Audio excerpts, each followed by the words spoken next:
It's not just a seat at the table, not just a title on the door, or a corner office at the end of the hallway.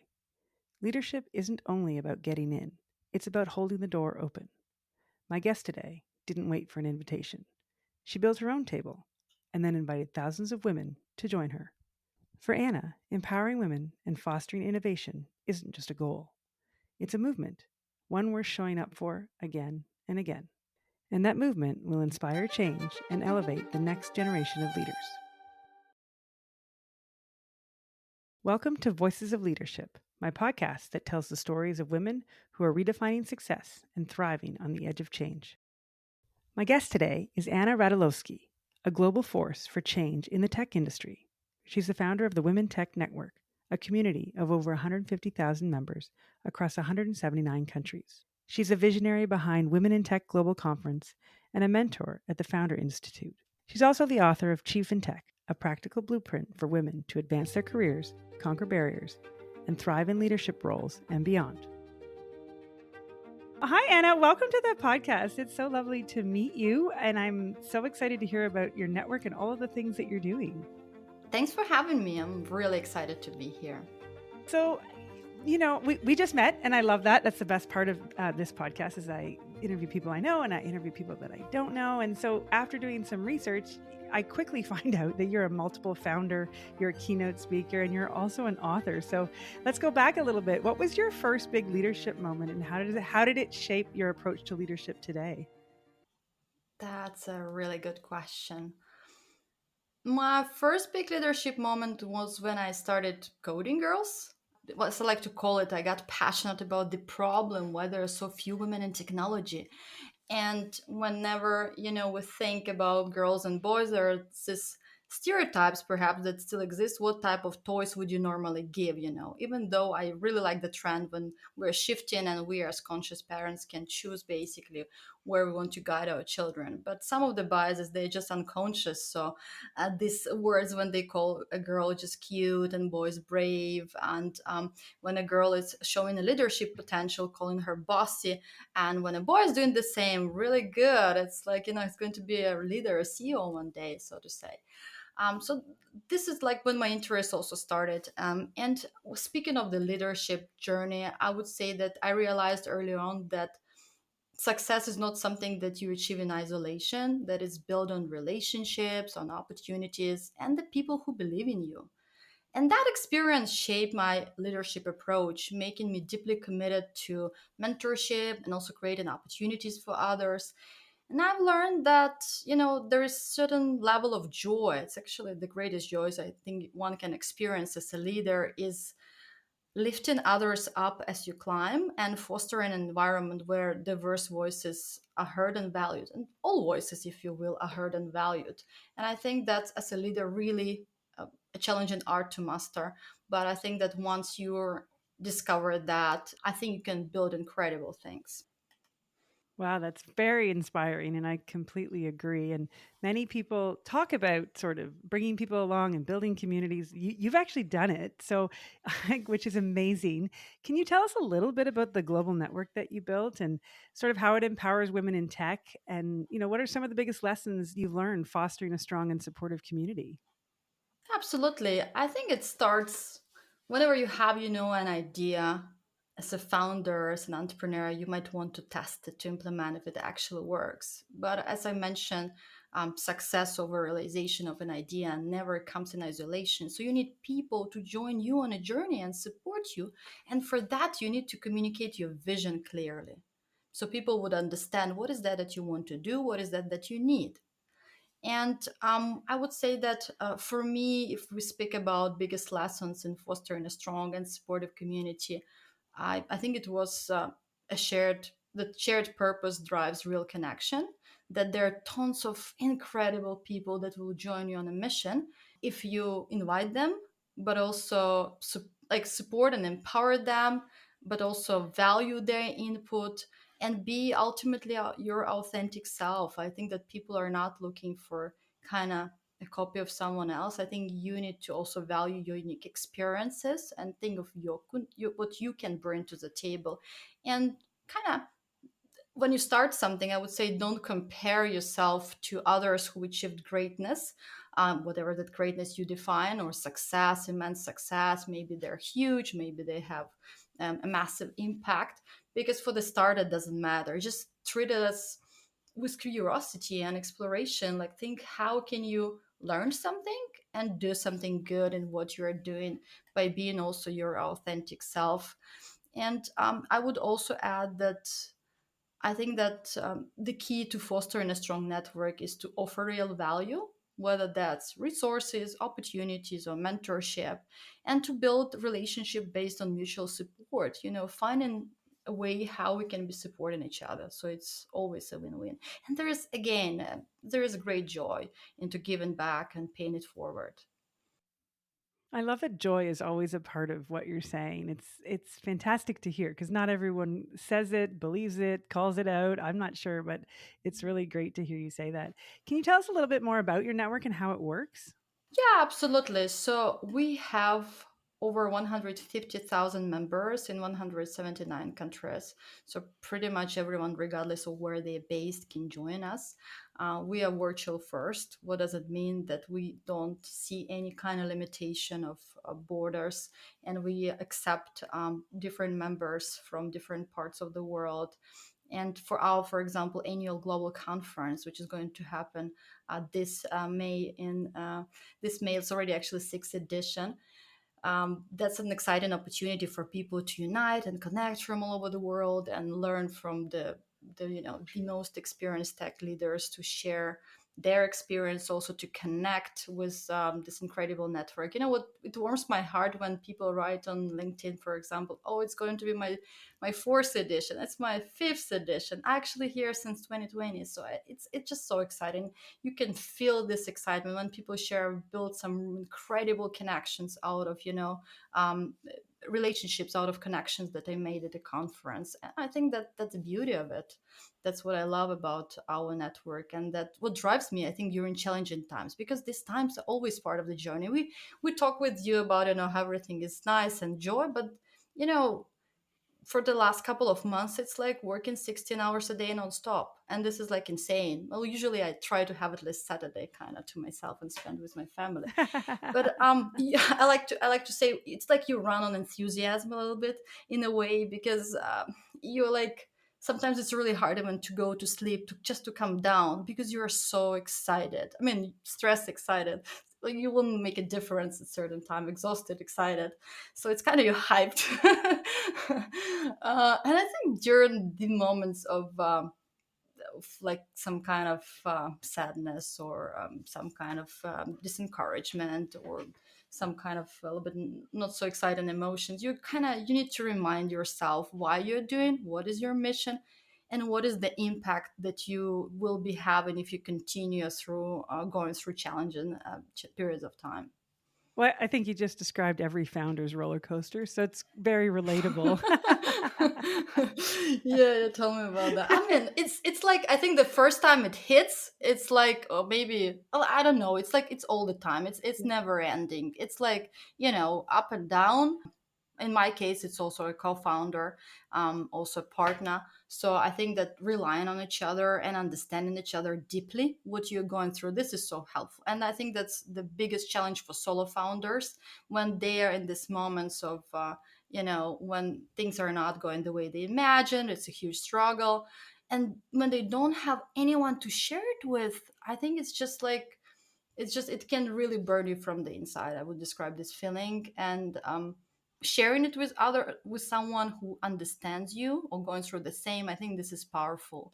But then again, having a team who is also supporting you, who is there for you, and even a quick check-in message, how you doing. It can go a long way for sure.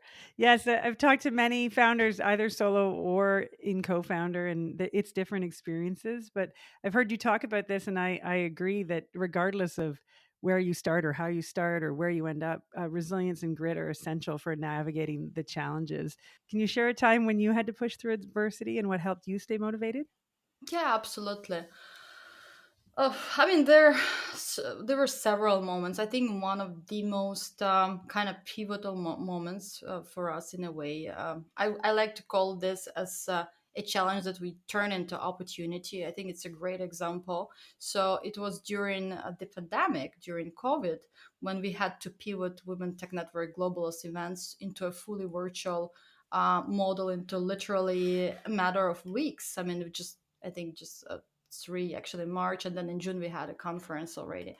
So we had more than 15-person events planned, and suddenly everything was just canceled. But we had to adapt real fast, and we said, okay, we're women in technology, so we can have actually technology to continue our mission. What do we do? And that time no one was hosting a huge massive global conference, so we reached out to a platform. That time was unknown, raised some money during that time, kind of had to bet on them. They were in their beta testing, and we were like, okay, we'll move forward with you. It was a huge risk. It was insane. I mean, it's like, I remember we had this mission that time. We said we were gonna unite 100,000 women in technology, and it was insane. I mean, it was insane that time. We didn't have that number, but we had that vision, and we said, people everywhere are frustrated. They're lonely. They need support. They need community more than ever, and we can be that force who act, not force, I would say, that support for them, and they could bring also their community locally into the global virtual conference. So why don't we introduce a global ambassador program where we could encourage them and kind of invite them to join us as global ambassadors to connect their local community with our global conference.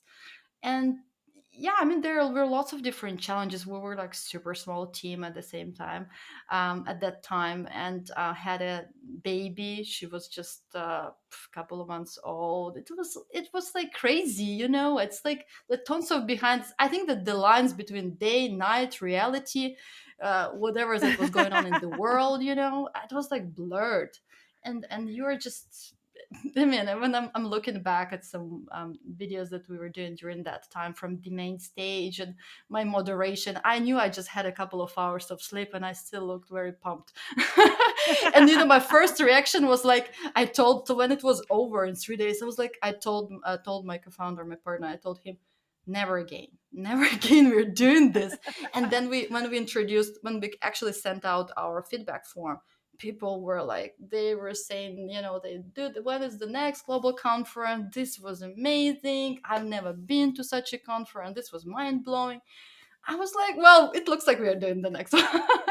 And now you're doing it again. Now we're doing, here Well, we go again. it sounds like such a great thing for women all over the world, but it seems like obviously it's a big challenge for you. And it was a challenge obviously in 2020, like all of us. But even today, I think still it's a balance. So how do you manage all your competing priorities without feeling overwhelmed?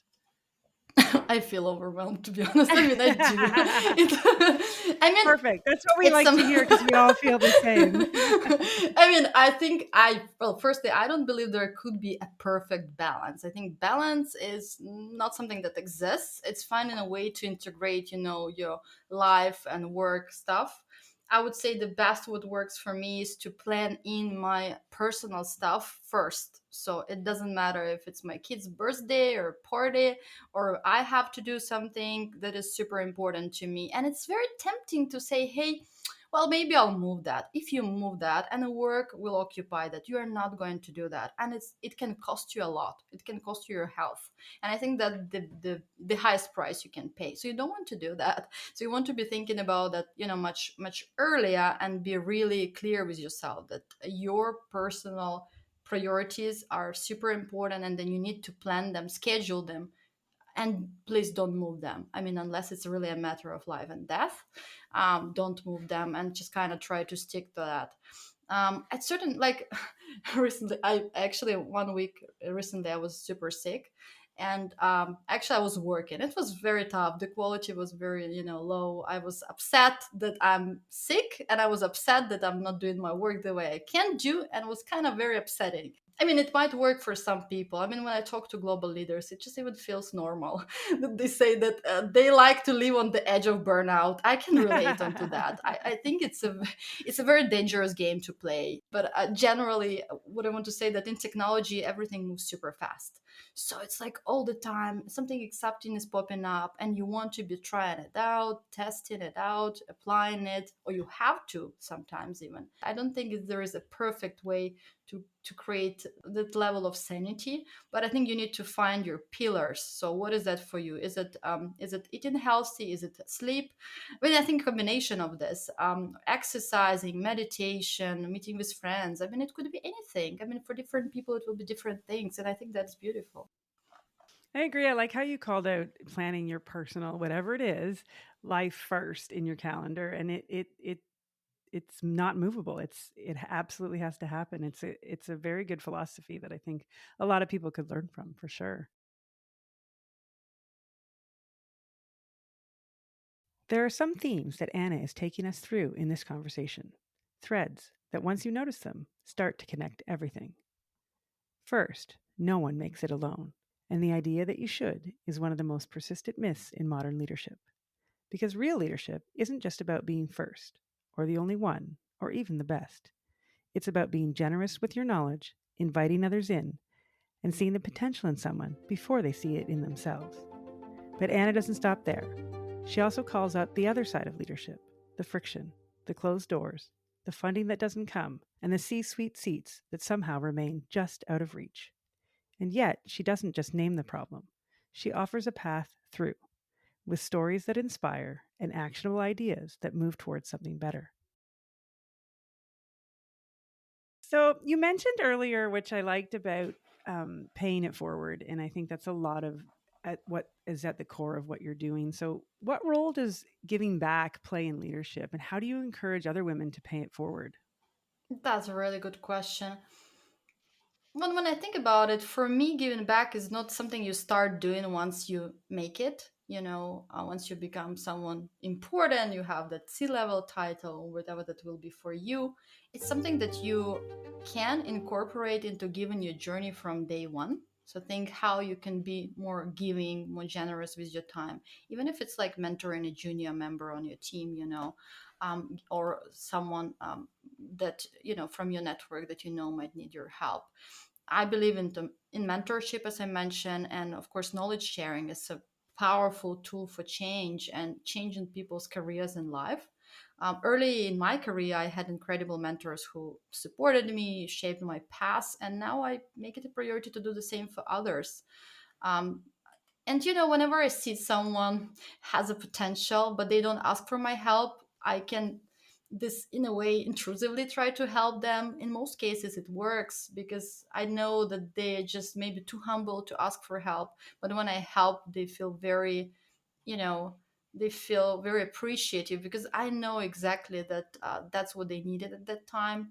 Maybe I wasn't always in my career that brave or outspoken. I didn't know maybe how to ask for help. Even at moments I felt like if I ask for help and someone is going to help me, it's going to be like cheating. Like even I didn't make it, it's not my accomplishment. But in reality, I mean, who makes it alone? All of the people had great mentors, advisors, sponsors, allies. I mean, I think it's if you have these people in your network, and it doesn't mean that what you have accomplished is not your own accomplishment. Yes, these people helped you, and that's fine. I mean, that's how it should be. I think that the moment we realize that, the moment it changes the trajectory of our career, and then paying it forward, once you have these great people in your life, you know how it feels. So naturally you want to. I think I haven't met a woman in our community who actually didn't think of how she can give back or pay it forward.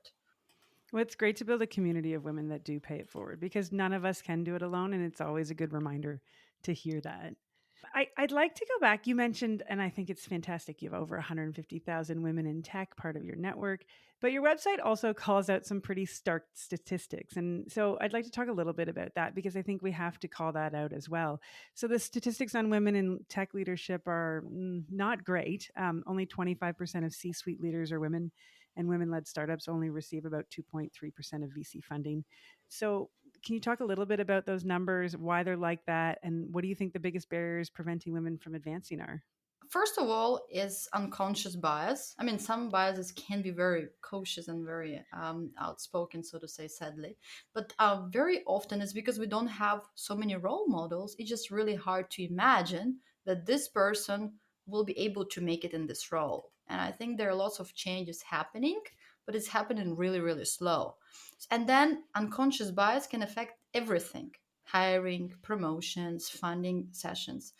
And of course, when you speak about leadership, there is a broken rank. So for every 100 men promoted for first line management, only 86, I think, percent of women make the same leap. That creates already a leadership gap that compounds over time, which means that why we don't see many women at the C-suite, because actually they don't get promoted early enough, and then they might drop out in their journey or just actually won't even make it to the C level. I mean, not like everyone makes it.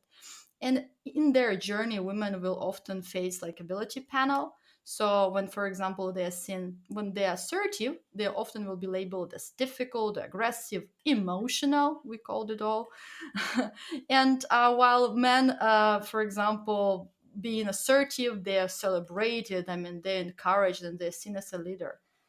And for example, whenever there is something woman saying, a man would repeat that, and he might look even like, great, like that he brought that idea. I mean, that's credit theft. That's not so much about like ability panel, but I mean, Yes, it's all the same, right? it's in that direction, because it's never a combination just of one thing, I think.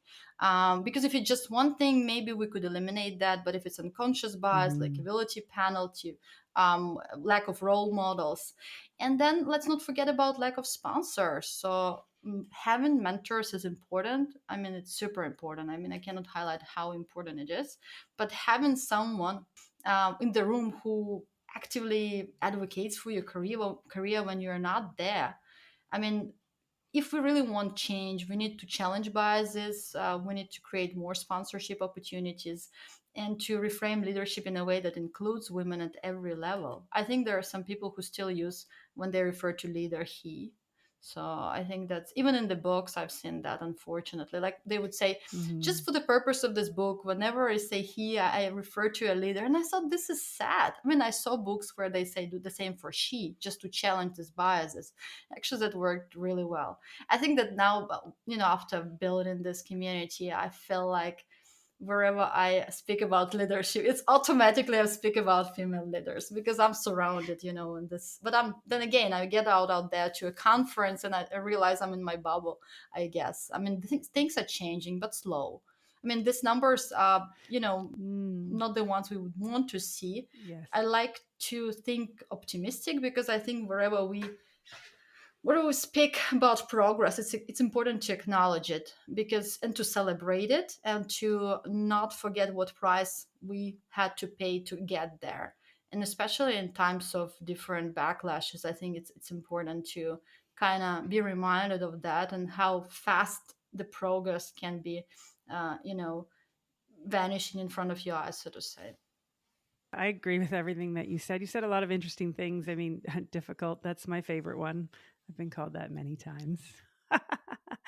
But talking about language matters, though. I actually agree. And often when you challenge it, people think, well, it's such a small thing, like chairman to chair and things like that. Language matters because then it lends to, if I can see it, I can be it, which is also really very important. Hello, guys, for example. I mean, it's very typical in meetings. People unconsciously use this, but they don't realize that actually it's not an inclusive language. That's right. And it's simple, but if you change simple things, it'll lead to bigger things. And Exactly, it's really exactly. hard to convince people simple things matter. So let's talk a little bit about the funding, because I don't know, is that 2.3% a worldwide number? Because I know you do a lot of studies. So we find similar numbers in Canada. It's very low. I think it's low everywhere in the world. I mean, If if yeah. if we want to deep dive, why is that happening? I saw a video recently. Don't remember who it was, but it was speaking at a huge event, and she said, "Women don't need more mentorship. Women don't need more resources. They need money." It was in regards to founders, and I think all of this matters. Of course, I mean, you need mentors, but if you have just mentors without money, you will not be able to realize your idea. Again, we talked about unconscious bias. Even whenever a woman is pitching, and you would have people who are, let's say, in a jury panel, for example, or investors asking questions. It can get really like personal.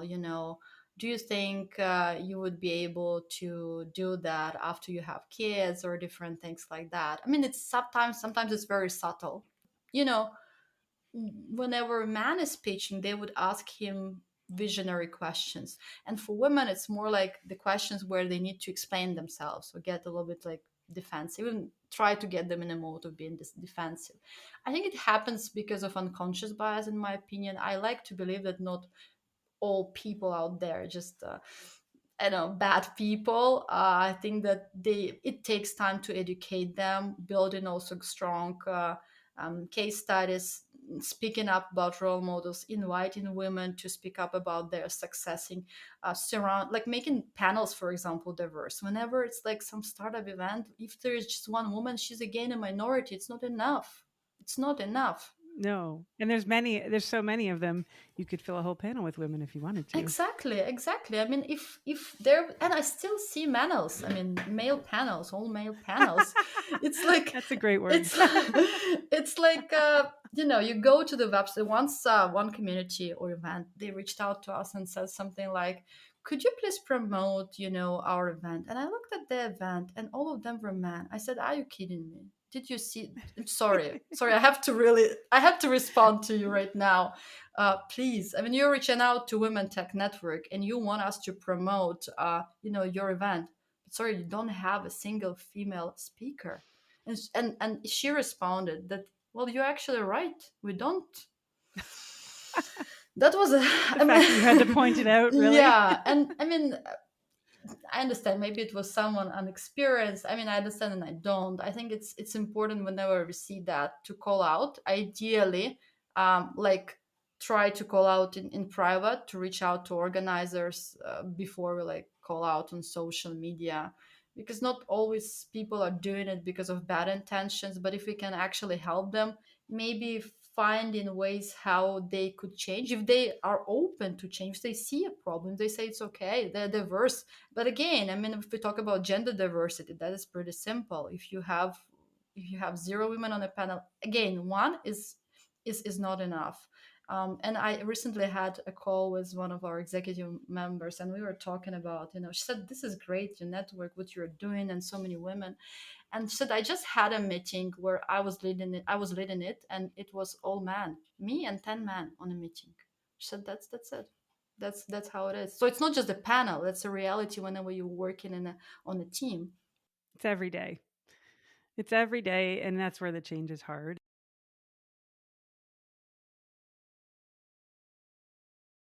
I asked Anna what inspired her to write a book, and she said, because she found a gap for thousands of women in tech, skilled, driven, accomplished. But still, the path to real leadership, to paid board positions, to lasting influence is often cluttered with barriers. So, what do you do when the stories aren't being told? You tell them yourself. But Anna didn't just tell stories, she collected them from over 50 C-level leaders, layered with research, grounded in data. Because when we talk about barriers, we have to name them. And when we name them, we can start to move them. Okay, so let's talk about your book. It just came out, so that's very exciting. It's called Chief in Tech, which relates to pretty much everything that you're doing. So, what inspired you to write it, and what message do you hope resonates with most readers? Yeah, absolutely. That's a really good question. I think two things that inspired me. One, actually a couple of things. Maybe let's start from the very beginning. I had this dream, as I like to call it, to have dream/vision to have my own book, to write my own book. I didn't know what it's going to be about. I just knew that it's going to happen one day, and I knew that when the time comes, I will know what it's about. I knew that I want to be an author. Like, it was on my life goal, so to say. I guess I didn't anticipate the amount of work it will take, because it's an immense amount of work. At a certain point, I was like, maybe I needed to have a ghostwriter for that. I'm just kidding. I mean, it's just. I think it was one of the most amazing projects I worked on, because it's not something. It's different from writing a post or an article, and I combine it with 50 Fortune 500 C-level leaders, as well as tech veterans, board members, experts, to kind of get this diversity of different experiences and perspective from people who made it, from people who also work with other leaders and have insights into them, of course, through backed by research and data, because that is also important to understand where we're at and what are the sources to back up, different statements that we make in the book. Because that's not just say, hey, we don't have enough women in technology. What is the data saying, right? What kind of inspired me, I saw a gap, that there were countless women in tech, ambitious, skilled, qualified, talent, impact driven, but the path to leadership was not always clear. And sometimes, even when you make it, you're in an impactful role, to actually be able to have your voice heard, to make a difference, it can be really tricky, especially if you are not in an environment maybe that supports you, or you just don't know how to navigate. "Oh, now when I'm in this role, what's now, what changes," right? So I wanted to create a guide for people for navigating those challenges, combining real life stories from C-level executives, and also providing practical strategies. So, and the message I hope resonates most is that women belong in leadership, and it's time we take up space and own our expertise and redefine what leadership in tech looks like. Well, it sounds like a fantastic read, and I know that you do provide actionable advice for overcoming barriers. So, can you share some of those tips? Yeah, absolutely. I mean, there are a bunch of different things that I provide on overcoming barriers. If we look, for example, I think it's very challenging for women to sometimes negotiate a salary. So that, I think, not very typical. So I dedicated an entire chapter on negotiating for your worth. So how do you make that transition, and that you actually need to think about your exit strategy when you start a new role. I know it's not very intuitive. You're excited. You don't want to be that kind of a person who already thinks about what happens. But in times of layoffs, or even mergers and acquisition, if you're working for a company, do you need to be really thinking how you protect yourself? And especially if you are in a senior level, you definitely want to negotiate the terms of your severance package. So how is that going to look like? What is going to be included there? And then, even when you make that exit, you can see what perks that you haven't used that could be used. For example, if you had any unpaid vacation days that you can still use, or if there anything else that you can continue having while you, especially if you were laid off, so that you could continue having for some time, you can negotiate that. Your worth, is your birthright. I mean, you're already worth of all the great things in life. I mean, your experience matters, what you bring to the table matters, but just to kind of think that you deserve all great things in life, and that you can not just attract them but also be asking for them, because it matters to have you having a good lifestyle and then bringing value to this company. It sounds like a very important chapter. I mean, even just giving permission to negotiate and asking for your worth. I know there's a lot of stats around women and they don't always do that, but I like how you added looking at what your exit looks like even from the beginning, because it's a protective measure. Yeah, absolutely. I mean, it's not something maybe women often think about, and there is this notion that women need to be grateful for the opportunities they're given. It's what society dictates us. Don't take up space, right? Don't be too loud, don't take up space, like share with others. But I mean, in reality, you need to be your biggest advocate. Of course, you need allies to support you, but if you want to be able to achieve great things in life, you need to know that you're worthy of all the things. It's a great message. It really is. So outside of that advice, if readers take away just one lesson from Chief in Tech, what do you hope it will be? I would say that they belong in leadership and they're capable of breaking any barrier that stands in their way. They don't need to wait for permission to lead, to ask for anything that they want. They need to step up, to own their expertise and advocate for themselves and, of course, each other. Because I think that we women need to support other women. We need male allies, of course. And yeah, just think that when things get tough, it won't last forever and that you belong in leadership. Wow, I like it. You belong in leadership. It's a great message. You have so many great messages. It's going to be fantastic. So, we've talked about so many things today. We've talked about unconscious bias and conscious bias and things we can control and things we can't control. So, in general, because you talk to so many women leaders, founders, CEOs through your network, what do you see as the most significant challenges for women in leadership today? That's a good question, and that's a question that I ask different leaders when I have a Now call. I'm asking you. So, for example, if we talk about C-level leaders, one of the biggest challenges is actually getting on boards Mhm. because it's really tricky. It's not easy. I mean, it's one of the biggest challenges, really. And when we say boards, we're really talking about paid boards and corporations because often they don't we have to extract the time we give back to charities and nonprofits, which is also very important. But often the conversation around women in boards is really about paid boards. So I think that we just should be clear about that. Thanks for clarifying that. I mean, lots of women generally, I think that more women want to give back, from what I see at least, and they Hmm. want to be more nonprofit advisory boards.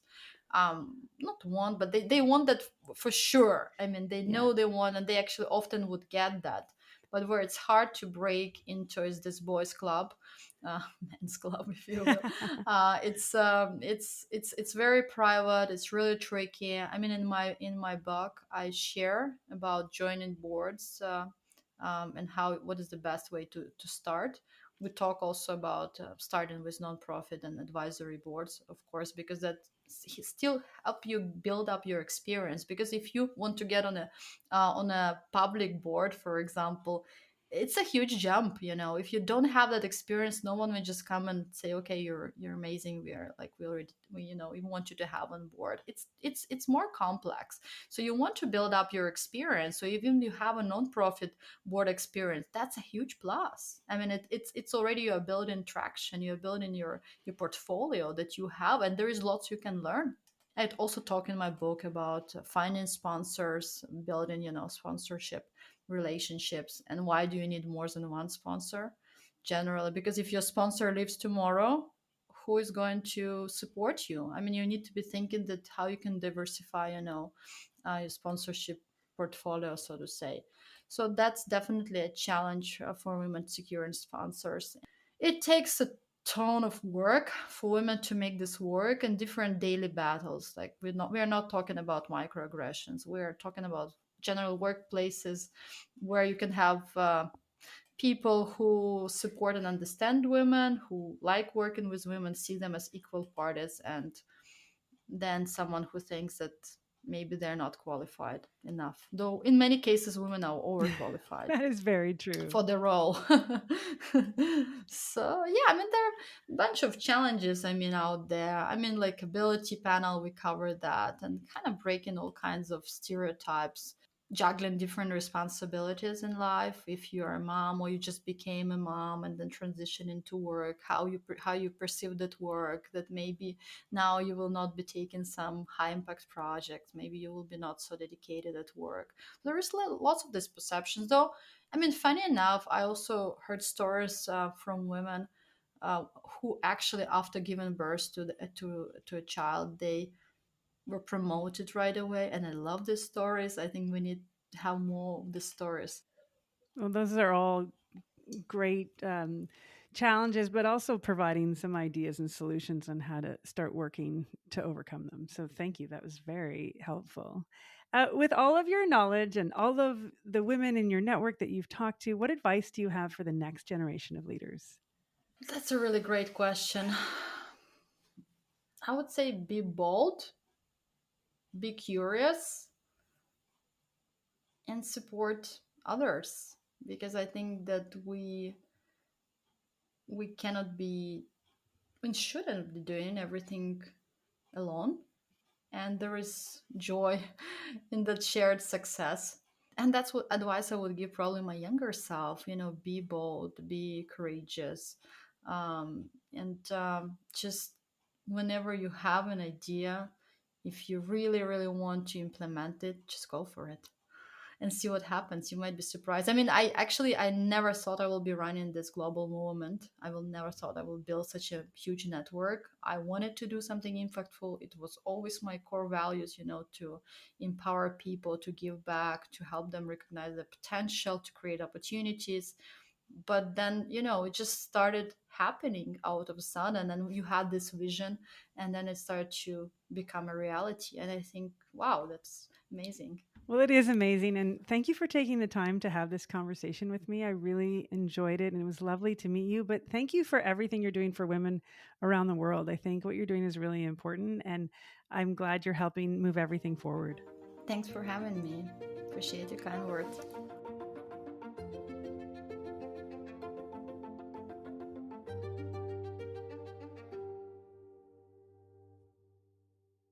Voices of Leadership is part of the Bespoke Productions Hub network of independent podcasters. If you are interested in partnering with us as a sponsor, or if you have a podcast of your own, please visit bespokeproductionshub.com for more information. This episode is hosted, produced, and edited by me, Amy Schluter.